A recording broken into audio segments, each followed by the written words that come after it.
นี่เห็นเบิดภาพบรรยากาศทางภูจักภูยังจุดนี้กับบอลจุดเขาเฮ็ดลักตะกี้อะนะเห็นบ่เก่าลักธนีเก่าเขาเฮ็ดนั่นนะอันนั้นบรรยากาศนี่เนาะ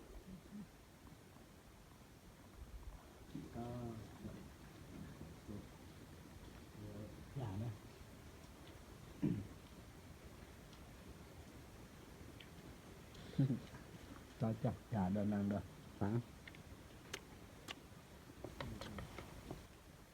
เอาทักทายสบายดีพ่อแม่พี่น้องเบิดสุภูสุคนเนาะมื้อนี้ก็เข้าปลายแล้วพี่น้องมา4 คนเนาะกับพวกนายพรานเข้ามากัน4 คนนะบ่ได้ถ่ายระหว่างทางเนาะเพราะว่าทางมันยากอยู่ดีนะตอนนี้ก็กำลังมาฮอดถ้ำพี่น้องเนาะฮอดถ้ำอันเราอยู่อันเตกี้อะนะเตกี้ก็มีเฮาถ่ายอยู่นี่แหละ แต่ว่าตอนนี้ก็มาอีกปีละเทื่อพี่น้องมีมา4 คนกับนายพรานใหญ่พุ่นแหละเฮ็ดอาหารพุ่นแต่ละถ่ายคลิปผมต้องมีนายพรานเด้อบ่ขาดนี่เลยเนาะนี่ก็มาใหม่นี่ลานเฮามาใหม่ อยากเบิ่งภูผาอากาศอยู่นี่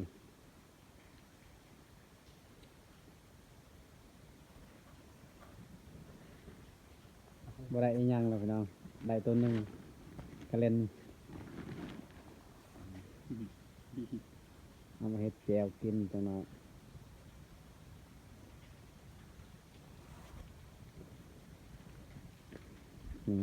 บางคนอื่นผูกกันมาตะกี้ฮะนะมาก่อนคนใดไล่นี่เพิ่นเอามาตากสัตว์เนาะแม่เพิ่นเฮ็ดนะ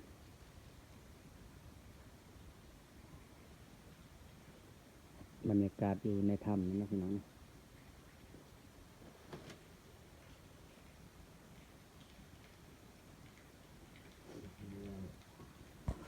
กำลังจะเฮ็ดกินอาหารกินอันตอน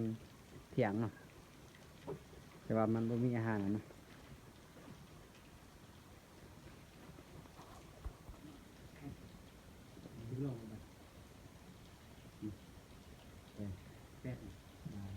mà thịt mẹ ơi nhưng mà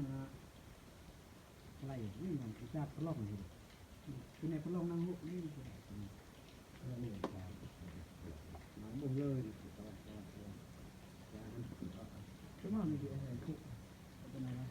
chưa có gì chưa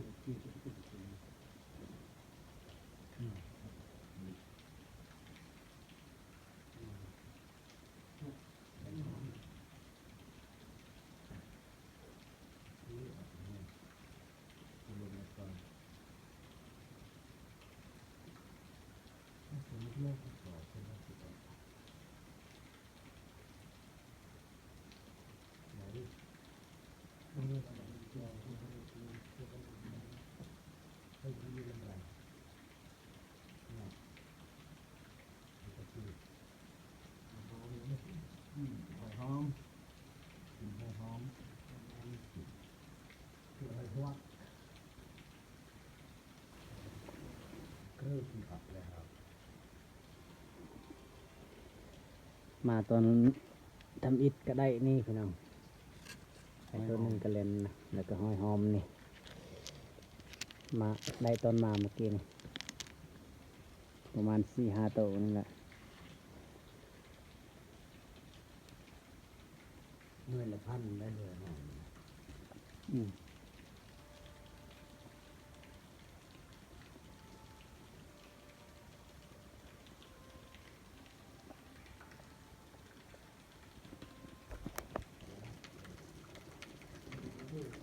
ตะกี้อันน้ำอันนี้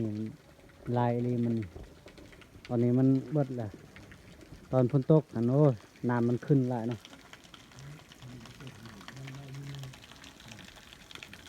น้ำมันลงมาจากภูเขาพุ่นนะพี่น้อง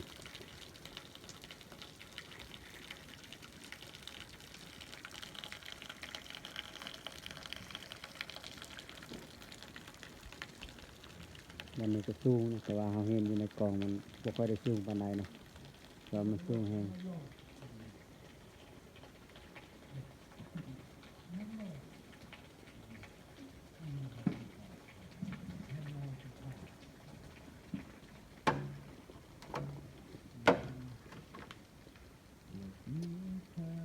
กำลังจะเฮ็ดตารางน้ำเนาะมาตองน้ำมาตองน้ำเอาจากส่วนเอาจากถ้วยนะเอาไปฮอดนี่เลยพอบอลเฮาเฮ็ดอาหารนี่สบาย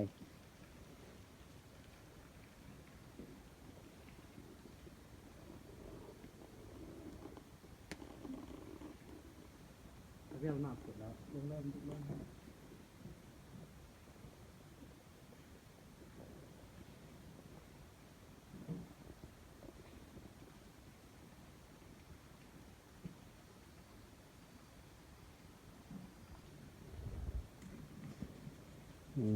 เอาแผ่นไม้เมื่อกี้นี่ปิ้งแต่ว่ามันสิสุกยากนะก็เลยเอาจะมาต้มเองเพื่อที่ตั้มแจ่วจักหน่อยกำลังหิวข้าวแห้งนะพี่น้อง11 โมง 12 โมงนี่นายใหญ่เพิ่นกำลังเฮ็ดอันบอนนำนุ่งฮอดนี่เนาะเฮ็ด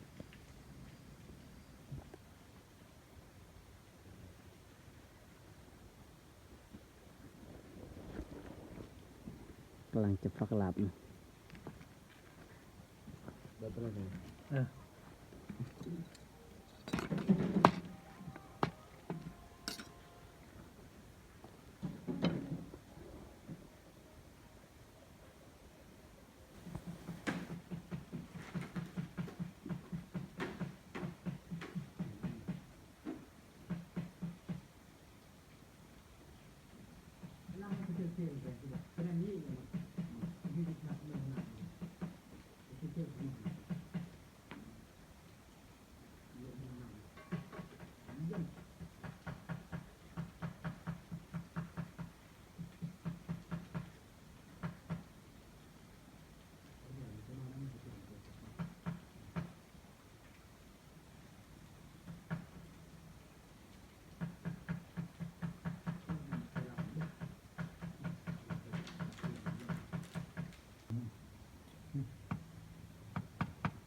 หลังครับปัด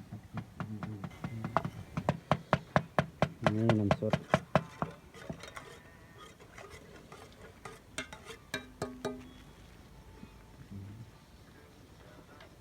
ตีมือ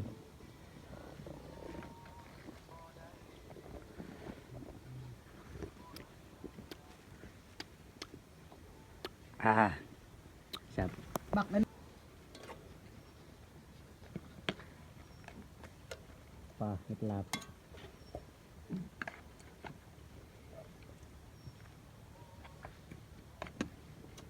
เป็นสิแซ่บเนาะ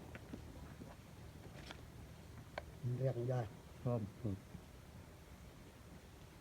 เขาดิมุ่นอยู่เขาลืมเลย เอามาคนกินข้าวกินข้าวเที่ยงเลย11 โมงหิวแห้งละคำ เก็บ หาย ค่านาทีเนาะบ้านนะเฮียเจนบ้านนาทีแน่ยุบสุกใส่ไรมานเนาะเยอะ บ่ สุกใส่ไรมานแล้วมาละได้จ้าเอาเลยมาละยังไปเนี่ยดูอีกแล้ว ฮะ บ่หุบเลยดิเงินเปียวไหนเนี่ยฮัดเดือดมาเลือดยังหน่อยเดียวเลยหน่อยเงินหน่อยโดดรับนิดนิด อืม มีหน่อยเลื่อนเอาเองนะ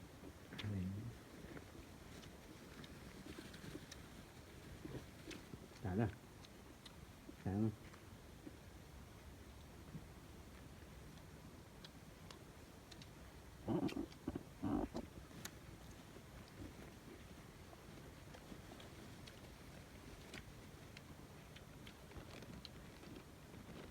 รับก็เล่นใส่น้ำลายๆอย่านะ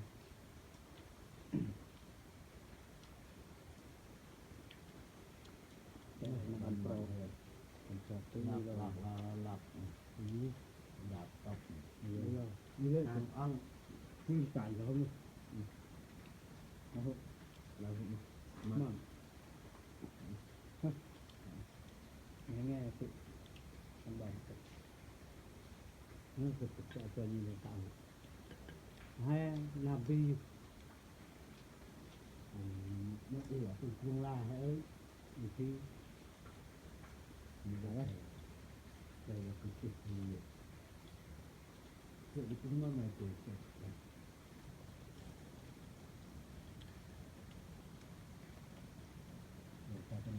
มันโปรขนาดเปลี่ยนแล้วให้จ้ากันเราบุกไม่ได้จับจับอะไรต่างๆนี่แบบหนักบุกแล้วหนึ่งเดียวมันจะตบสดโยอร่อยนี่ก็หลับโยที่นั่นแหละมันหนักบุก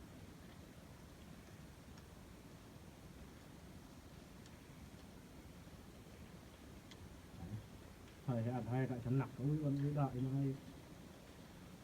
บนหนักแล้วก็นู่น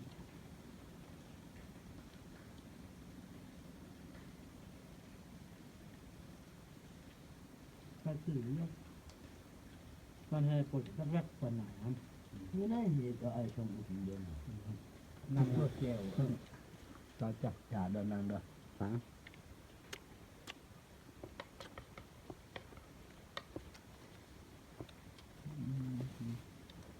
มันคือประเด็นแล้ว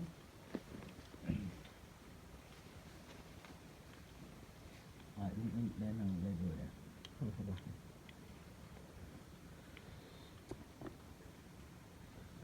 กูกลัวนั่งเราพูดอะไรเกี่ยวนะจนเลยคือเนี่ยคือบุกก็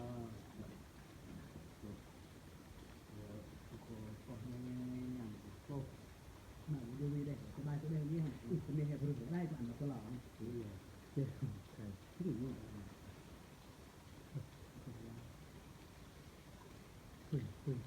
ให้มันให้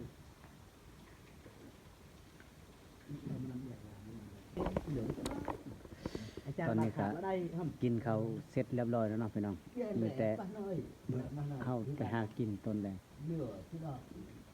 เอาหาศอกเนาะหาจอบนกจอกอย่างจอกกระหอกเนาะตอนแรกนะตอนนี้ก็กินเขาเสร็จเรียบร้อยแล้วก็จังหน่อยก็สิไปโตมื้อแรงก็มื้อกลับที่นี่ก็มื้อนอนกันนี่แล้วก็ตื่นเช้ามามื้ออื่นก็ไปโตพี่น้องเอาตอนนี้ก็กินข้าวเสร็จมาเรียบร้อยแล้วพี่น้องไปหาสัตว์ป่านะแล้วก็ไปตามภูหญ้าขานะพี่น้องเนาะเพราะว่าบนเทิงภูนี่มีหญ้าขาเนาะหญ้าขาลายดีเมืองนี่ยอดวิวพี่น้องบรรยากาศนี่เนาะ3 คนไปก่อนเนาะเพราะว่าอยู่ภูนี่กะหญ้ามันลายดีหญ้าขานี่พี่น้องวันนั้นก็มีเสาหลักเนาะเขาตั้งหลักเป็นหลักสัญญาณไปเบิ่งจากเนาะตอนนี้ก็กำลังขึ้นเนาะพี่น้องเนาะไปบนยอดเขาแล้วเนาะบนนี้ก็เห็นหมดพี่น้องบนบ้านเฮาเนาะจากบ้านเฮาจากบ้านคนอื่นนะเห็นหมดเพราะว่าภูนี่มันสูงกว่าหมู่เนาะเห็นหมดบ้านนั่นก็มีบ้านหมดเห็นบ่ไปอีเทิงก่อนเนาะโอ้ยอีเทิงแห้งสูงกว่าเนาะพี่น้องเนาะนี่เนาะ แต่ว่าเสียดายนะทางนี้มันหมอกหลายเนาะฝนตกพี่น้องคันบ่ฝนตกเนี่ยโอ้เห็นเบิดนี่สว่างเห็นบ่สว่างหมดจังนี้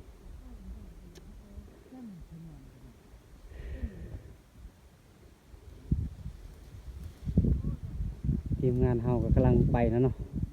ไปฮอดจุดนั้นแล้วนั่นก็ลักเลยพี่น้อง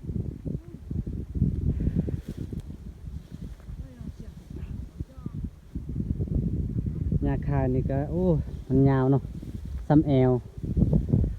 ซ้ำหน้าเอิกก็มีนี่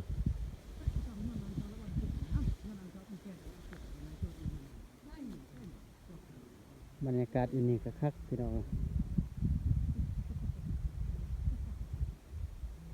มาเห็นบ่เห็นเบิดแต่ว่ามันหมอกลายเนาะหมอกลายก็บ่ค่อยได้เห็นถ้ามันแจ้งสว่างเนี่ยโอ้ยคักอีหลีอยู่นี่เพอเข้มของเฮากะอยู่หุ่นนะเนาะเฮาอยู่บนถ้ำนะถ้ำของเฮากะทางลุ่มนั่นแหละเฮาขึ้นเทิงนี่กะบ่ไกลปานใดเนาะทีมงานเฮากำลังไปแล้วพี่น้อง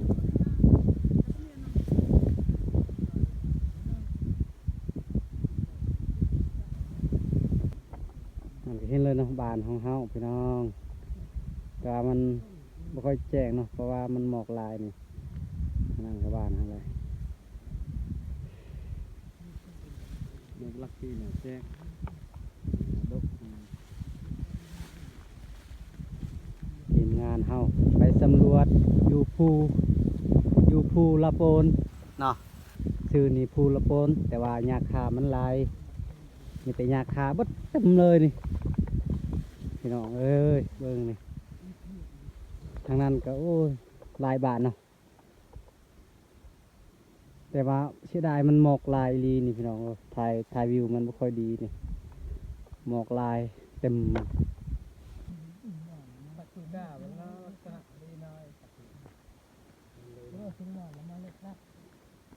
เสียดายพี่น้องมันหมอกลาย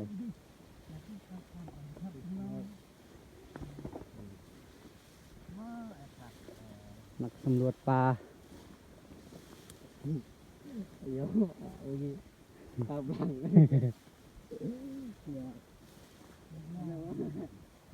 เดี๋ยวมีตาบัง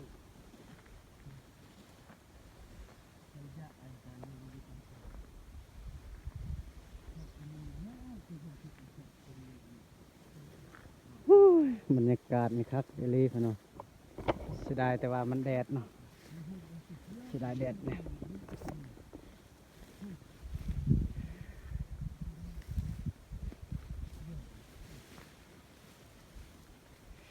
บรรยากาศคักเลยบนนี้ก็มีพวกกันนักท่องเที่ยวไปเนาะพี่น้องเนาะนักท่องเที่ยวบ้านเฮานี่แหละไปเที่ยวอยู่นี่นะไปชมวิวนะเข้าไปชมวิวเนาะพี่น้องเนาะคักเลยบนนี้วิวมันงามนะ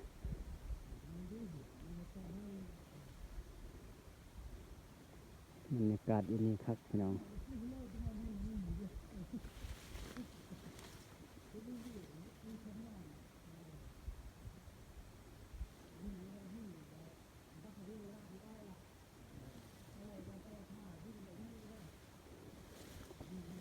ไปเข้าป่าคือเก่าแต่ว่าไก่มันป่านะไก่ป่านี่เข้าป่าเลยพี่น้อง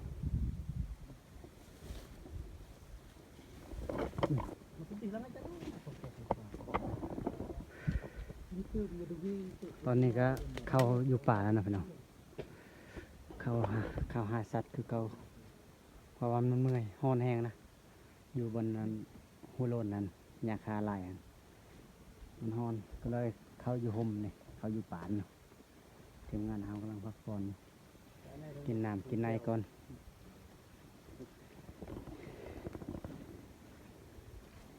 มันในพานมันกินน้ำ เมื่อกี้นี่มันเมื่อยแห้งถ่ายรูปถ่ายภาพอยู่นั่นแรกนะเอาเรียกครับเอ้ยyêu bật theo ở nhưng ảnh nó yêu ra bật theo người yêu in tiền là tí người hay đó là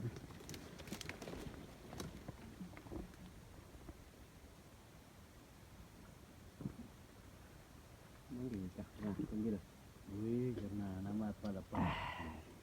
จู่มันน่าจุกจิ๋วด้วยอยากรับอัดเด้อเปรชัวตึงไรไว้เด้อ ช่วยละระบายครับ ไป เจ็ด3 โมงครับ ไปต่อ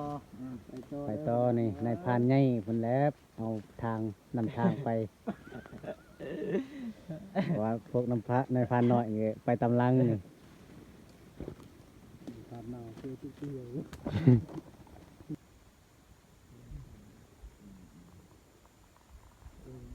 ไกลเลยกับหลักนะพี่น้องทางนั้นก็มีหมู่บ้านคือเก่าพี่น้องหมู่บ้านมันวนเลยนี่มันวนทางนี้ก็ทางนี้แหละหมู่บ้านเฮาอันเฮาไปเมื่อกี้นี้นะทางนี้แหละเฮาไปว่าทางนี้ก็หมู่บ้านเก่าหลายหมู่บ้านนะพี่น้องนี่ก็ลักเนาะลักธนีทางนั้นก็มีทางนะทางเข้าไปเฮ็ดลักนี่แหละครับทางฮอดหมู่บ้านอันนี้แหละ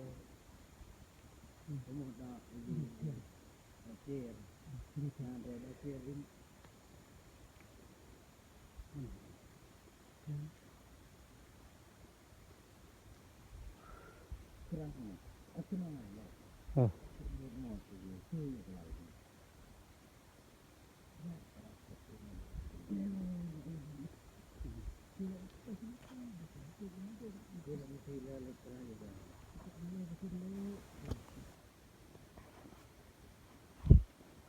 ตอนนี้ก็เขาแยกกันกับทีมงานเนาะเขาแยกกันไปหาพี่น้อง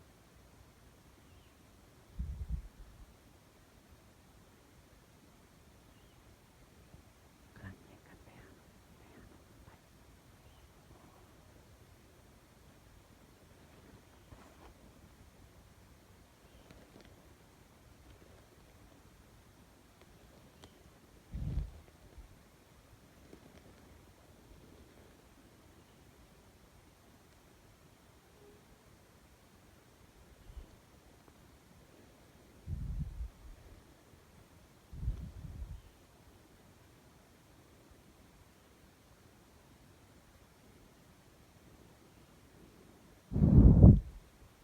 ทีมงานเอาทางนั้น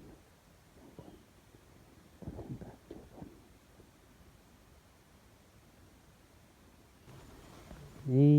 พี่น้องบอลนี้บอลสุดเลยเนาะพี่น้องเนาะบอลสุดอันสูงที่สุดเลยนี่เฮาอยู่นี่พี่น้องเอ้ย ตายหลักเลยนะตะพี่หลัก บอลสูงที่สุดก็เห็นเบิดทางนั้นก็ตะโอยเนาะพี่น้องเนาะทางตะโอยแล้วก็ห้วยศิลานอง เห็นเบิดทางนี้ก็มีหลักกันนะหลักธนีเนาะพี่น้องเนาะบอลสุดเลยเฮาอยู่นี่บอลเฮาไทยเมื่อกี้นี่กันนี่แหละบอลเฮาไปบอลเข้าป่านี่เนาะออกป่าจากพุ่นก็มีอันแบบนี้แหละโฮโลนแบบนี้แหละมีแต่หญ้าคาแบบนี้แหละพี่น้องนั่นเห็นบ่ไปทางนี้ก็ทางนี้แหละบ้านเฮานี่ไปทางนี้ก่อนทางนี้ก็ตะโอยเนาะโอ้จนวนเวียนเลยนะภูนี่มันภูอันบอลอิหยังเขาเอิ้นบอลอื่นก็เห็นหมดนะภูตัวนี้นะคันขึ้นภูตัวนี้ก็เห็นหมดบานเนาะบานในจังนี่เห็นหมดนี่ทางนี้บานเฮาเนาะหลายบานนะขึ้นจากพุ่นก็ตะโอยทางนี้กับบานหลายบานนะทางพุ่นจากบานอิหยังเนาะพี่น้องไปตอนนี้ก็เฮากำลังสิไปเบิ่งเนาะภาพบรรยากาศเนาะพี่น้องเนาะนี่เนาะพี่น้องเนาะบอลจุดนี่กับบอลจุดเขาเฮ็ดลักตะกี้อะนะคอยกับบูฮูคอยเท่านั้นก็ยังบ่ทันได้เกิดเนาะเขาเฮ็ดลักตะกี้อะนะนี่แหละพี่น้องนี่เขาเฮ็ดลักตะกี้เบิ่งนี่โอ้เขาเทปูนเนาะนี่เขาเทปูนนี่เห็นบ่ kan ngapa syar iya kai tulak tu empah le bih le ha hu bah no kan ngat tu no empah le bih le ngajar ya นี่แหละบอลหลักเก่าเนาะบอลหลักธนีอะนะหลักทลีเก่าหลักธนีเก่าเขาเฮ็ดนั่นนะอันนั้นกับหลักธนีใหม่ทางนั้นครับทางนี้แหละบ้านเฮาแต่เกียนหลักธนีนี่เนี่ยก็ทางบ้านเฮาก็เห็นเลยเด้อพี่น้องแต่ว่าตอนนี้ก็ เขาหักแล้วเนาะถล่มเลยเขาถล่มหมด เหลือดำหน่อได้เลยเห็นปะ เป็นรูปนะมันรูปมันน่ะ ตึกกูหน่อช่า รูปเก่าอันนั้นเห็นบ่ทางนั้นบ้านรูปเก่าทางนั้นปีไรนะทางนั้นตะโอย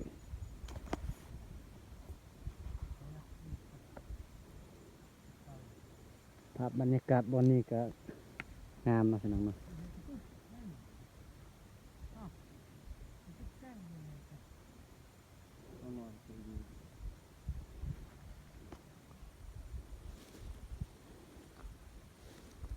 ทางนี้เห็นเบิดภาพบรรยากาศทางภูจักภูยังภูยังพี่น้องเนาะ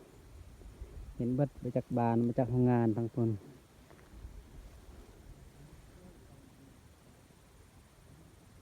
ภาพดีเลยพี่น้องหงเฮียงอันนี้แสงสว่างมาในทีมงานเฮาอยู่บนหลักนั่นหลักเก่าหั่นหลักธนีเก่าเนาะพี่น้องเนาะมาชมบรรยากาศอยู่นี่ก่อน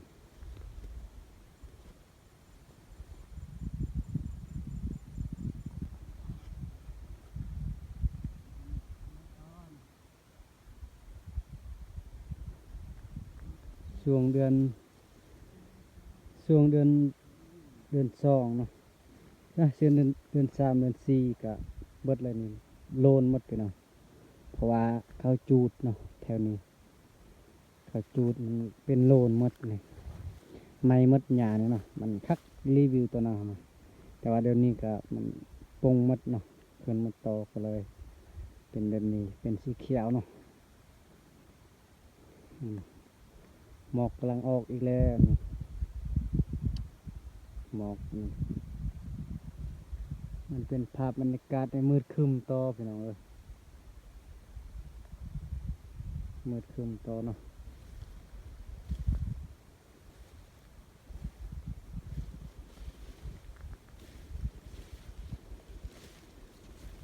จุดประสงค์เขามาที่นี่กะมาหาอันนั้นมาหาอุ่นเนาะนี่นะแต่ว่ามีมันอุ่นเก่าบ่เห็นนั้นใหม่ๆเนาะมีแต่เก่าๆ